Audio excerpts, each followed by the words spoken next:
അമേരിക്കയിൽ വെച്ചൊരു ഉണക്കപ്പടം മുകേഷിനെ വെച്ചെടുത്ത ഒരു നിർമ്മാതാവും സംവിധായകൻ. കഴിഞ്ഞ 10-25 വർഷമായിട്ട് അമേരിക്കയിൽ നമ്മളെ സിനിമാ നടികളെ കൊണ്ട് കൂട്ടുകൊടുപ്പാണ് അയാൾക്ക് ജോലി. പേര് സംവിധായകൻ എന്നാ.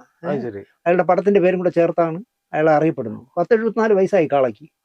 പക്ഷേ 15 വയസ്സ് മുതൽ 10-25 വയസ്സ് വരെയുള്ള ഒരു 100 പെൺകുട്ടികളെ കൊണ്ടുവന്ന് ബ്ലൂ ഫിലിം ഷൂട്ട് ചെയ്യുമ്പോൾ ഷൂട്ടിങ്ങും വ്യഭിചാരവുമാണ്. ആ പടത്തിൽ വർക്ക് ചെയ്ത ഒരാള് സംസ്ഥാന മുഖ്യമന്ത്രിക്ക് വരെ പരാതി കൊടുത്തു. മുഖ്യമന്ത്രിക്ക്, ADGPക്ക്, DGPക്ക്, സ്ഥലം SIക്ക് വരെ, CIക്ക് വരെ. CIക്ക് കൊടുത്ത പരാതി CI എടുത്ത് ഈ പരാതിക്കാരന് കൊടുത്തു. നിങ്ങളെ പറ്റി ഇങ്ങനെ ഒരു പരാതി വന്നിട്ടുണ്ട്. കാരണം ഈ CIയും ചിലപ്പോൾ പങ്കുപറ്റായിരിക്കും. അപ്പൊ മലയാള സിനിമ എന്ന് പറഞ്ഞാൽ കൂട്ടിക്കൊടുക്കാനുള്ളതല്ല. ഞാനൊരു വ്യഭിചാര കഥയെക്കുറിച്ച് സംസാരിക്കുമ്പോൾ നീ ഇന്ന സിനിമയുടെ സെറ്റിൽ നീ അസിസ്റ്റന്റ് ഡയറക്ടർ ആയിരിക്കുമ്പോൾ ഇന്ന നടിയായിട്ടൊരു ബന്ധമില്ലായിരുന്നു എന്ന് ചോദിച്ചാൽ എനിക്ക് അതിനുള്ള വോയിസ് ഇല്ല. ഇതിലൊന്നും എന്നെ തോപ്പിക്കാൻ പറ്റാത്തതുകൊണ്ടാണ് ഈ കൊട്ടാരക്കര വിക്രമനൊക്കെ ഈ തൂറി തോപ്പിക്കാന്ന് പറയും പോലെ കള്ളങ്ങൾ പറയുന്നത്. അപ്പൊ അവനെ അറിയുന്നത് കൊട്ടാരക്കര വിക്രമൻ എന്നാണ്. അത്രയെങ്കിലും എന്നെ കൊണ്ട് കഴിവില്ല. ഗാന്ധി ഭവനിൽ, പത്തനാപുരത്ത് ഗാന്ധി ഭവനിൽ പോയ സുരേഷ് ഗോപി അവിടെ വെച്ചൊരു പെൺകുട്ടി ഒരു പേരത്തൈ കൊടുത്തു. ആ പേരത്തൈ കൊടുത്തപ്പോൾ സുരേഷ് ഗോപി പറഞ്ഞു, മോക്ക് ഭാഗ്യമുണ്ടെങ്കിൽ ഞാനിത് പ്രധാനമന്ത്രിക്ക് കൊടുക്കും. അമ്മയുടെ പ്രായമുള്ളവർക്ക് 1 രൂപയും കൊടുത്തിട്ട് കാലം നീട്ടി വെച്ചിട്ട് തൊഴു എന്ന് പറഞ്ഞ് ഈ ചെറ്റത്തരത്തെ കുറിച്ചും പറയുന്നുണ്ട്. രണ്ടും സുരേഷ് ഗോപിയാവും. അത് പേരത്തെ കൊണ്ടും സുരേഷ് ഗോപിയാണ്. ഈ കാല് നീട്ടി വെച്ച് കൊടുത്തിട്ട് തൃശ്ശൂർ 10 വോട്ട് പിടിക്കാൻ വേണ്ടി തള്ളേരെ ഒരു മനുഷ്യന്റെയും കാലെ പിടിക്കാൻ സമ്മതിക്കില്ല. അടുത്ത കാലത്ത് ഞാൻ പിണറായി വിജയൻ 30ഓളം സെക്യൂരിറ്റി വാഹനങ്ങളുമായി യാത്ര ചെയ്യുന്നത് എനിക്ക് നാണം തോന്നുന്നുള്ള എപ്പിസോഡും ഞാൻ. എന്നെ സിബിമലയിലും കമലും സിദ്ദിഖും ഈ ഉണ്ണികൃഷ്ണനും കൂടെ ചേർന്ന് ഒരു നല്ല പറ്റിപ്പോയി.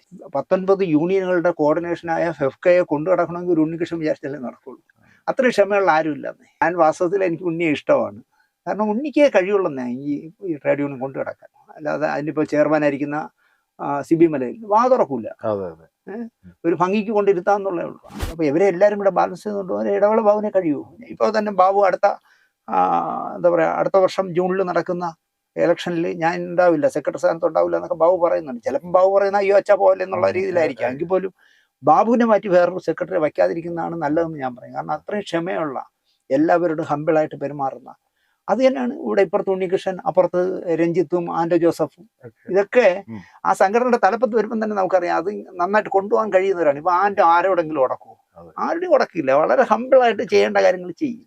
അതുപോലെ തന്നെ നല്ല മനസാക്ഷിയുള്ളവനാണ് രഞ്ജിത്ത്. ഞാൻ പലപ്പോഴും അല്ലെങ്കിൽ രഞ്ജിത്ത് എത്ര ഹമ്പിളാണ്. അയാളുടെ ഒരു ചിരിയിൽ നമ്മൾ എന്തെങ്കിലും അയാളെ വിമർശിച്ചാൽ പോലും അയാൾ ആ ചിരിയിൽ നമ്മളെ ഒതുക്കിക്കളയും. അപ്പം അങ്ങനെയുള്ളവരൊക്കെയാണ് സംഘടനയുടെ തലപ്പത്ത് വരേണ്ടത് എന്ന് വിശ്വസിക്കുന്ന ഒരാളാണ് ഞാൻ. അതുകൊണ്ട് തന്നെ എനിക്ക് ഉണ്ണികൃഷ്ണനോട് ഒരു കുടിപ്പകയുമില്ല ഒരാളാണ്. രാഷ്ട്രീയത്തിലൊക്കെ പോയ ആൾ ചിലപ്പം ഇന്ത്യൻ അംബാസഡറായിട്ടൊക്കെ പാകിസ്ഥാനിൽ വിട്ട യുദ്ധം പോലും ഇല്ലാതെ കേസ് ഒതുക്കി തരും ഉണ്ണികൃഷ്ണൻ. അപ്പൊ അതുകൊണ്ട് ഒരു റിട്ടയർഡ് DSP ഇല്ലേ, SP എന്ന് പറഞ്ഞ് നടക്കുന്ന ഒരു കള്ളൻ, അയാള് എന്നെയും കൂടെ ഒരു കാർ കയറ്റി വിട്ടാൽ മിക്കവാറും കാറിനകത്ത് വെച്ച് ചവിട്ട് നടക്കും.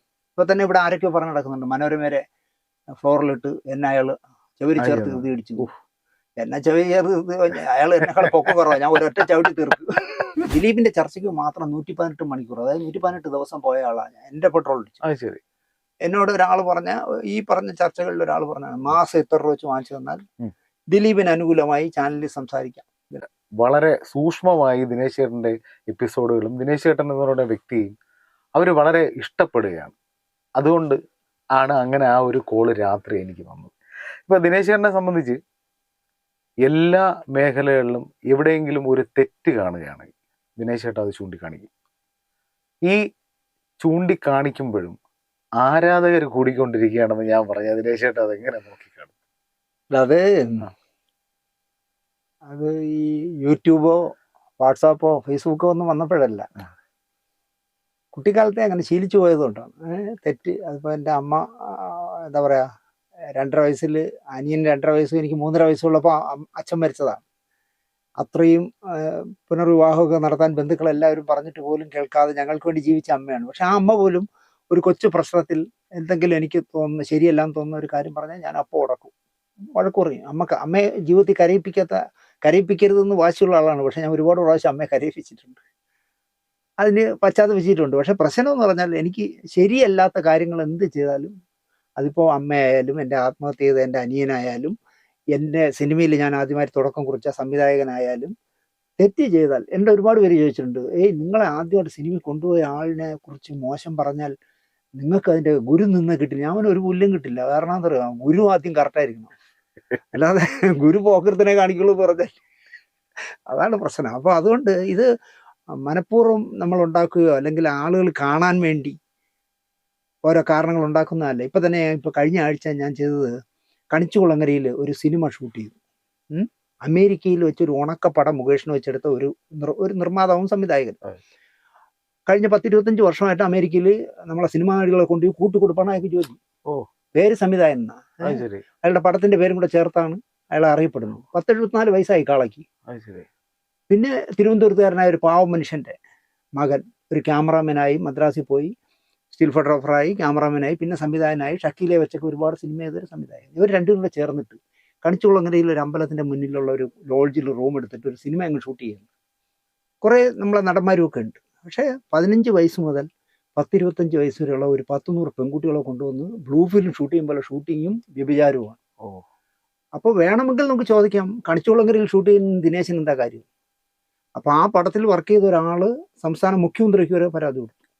മുഖ്യമന്ത്രിക്ക്, ADGPക്ക്, DGPക്ക്, സ്ഥലം SIക്ക് വരെ, CIക്ക് വരെ. CIക്ക് കൊടുത്ത പരാതി CI എടുത്ത് ഈ പരാതിക്കാരന് കൊടുത്തു. നിങ്ങളെ പറ്റി ഇങ്ങനെ ഒരു പരാതി വന്നിട്ടുണ്ട്. കാരണം ഈ CIയും ചിലപ്പോൾ പങ്കുപറ്റായിരിക്കും.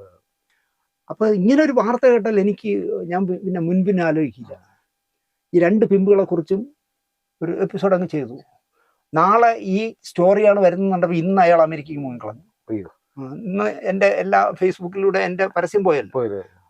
ഒരാഴ്ച എന്തോ കഴിഞ്ഞ് പോകാനിരുന്ന ആള് ഇന്ന് മുങ്ങിക്കളഞ്ഞു അമേരിക്കയ്ക്ക്. കേസ് പിടിക്കുക വല്ലതും ചെയ്യുമെന്ന് വിചാരിച്ചിട്ട്.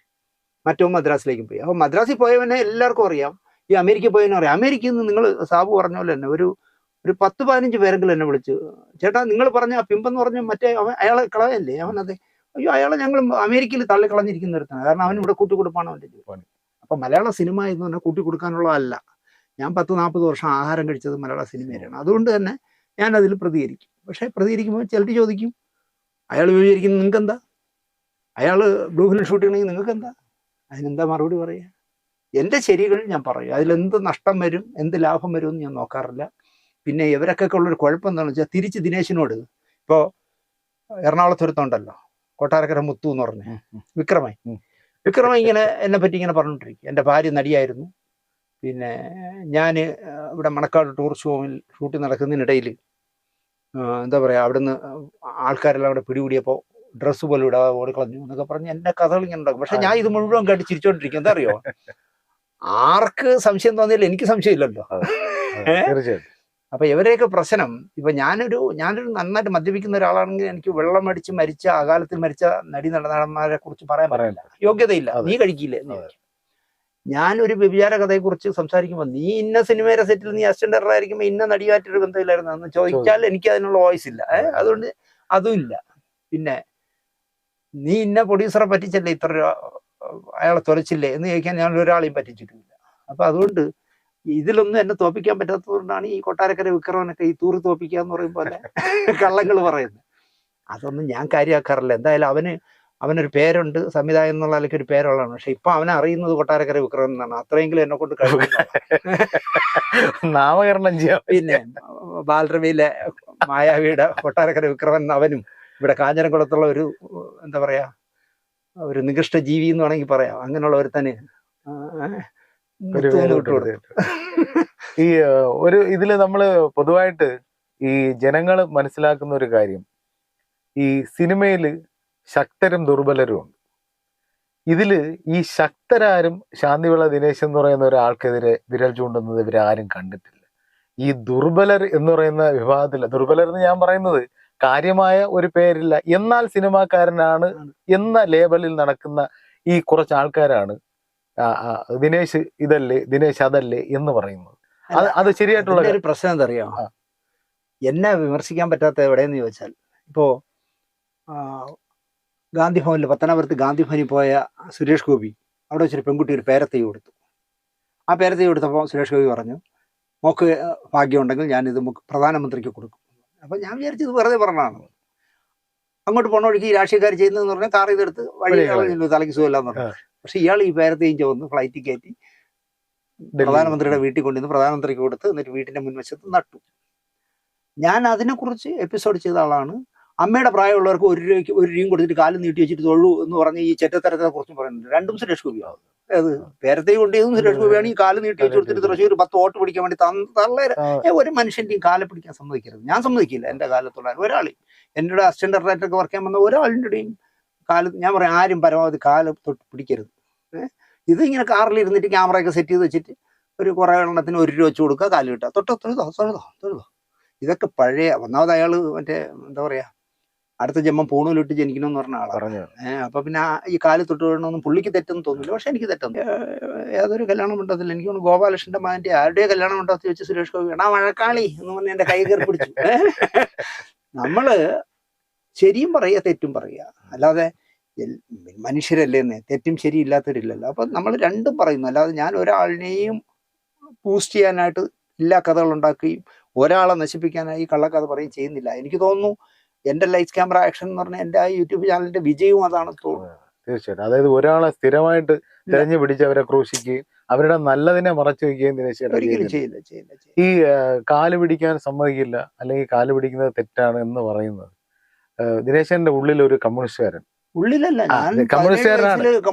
ഒരു വലിയ കോൺഗ്രസ് കുടുംബത്തിൽ നിന്ന് കമ്മ്യൂണിസ്റ്റുകാരനായതാ. അതെ, അവിടെ തന്നെ റിബലായിട്ട് ആ കുടുംബത്തിൽ. ഈ അടുത്ത കാലത്ത് ഞാൻ പിണറായി വിജയൻ 30ഓളം സെക്യൂരിറ്റി വാഹനങ്ങളുമായി യാത്ര ചെയ്യുന്നത് എനിക്ക് നാണം തോന്നുന്നുള്ള എപ്പിസോഡും ഞാൻ ചെയ്തു.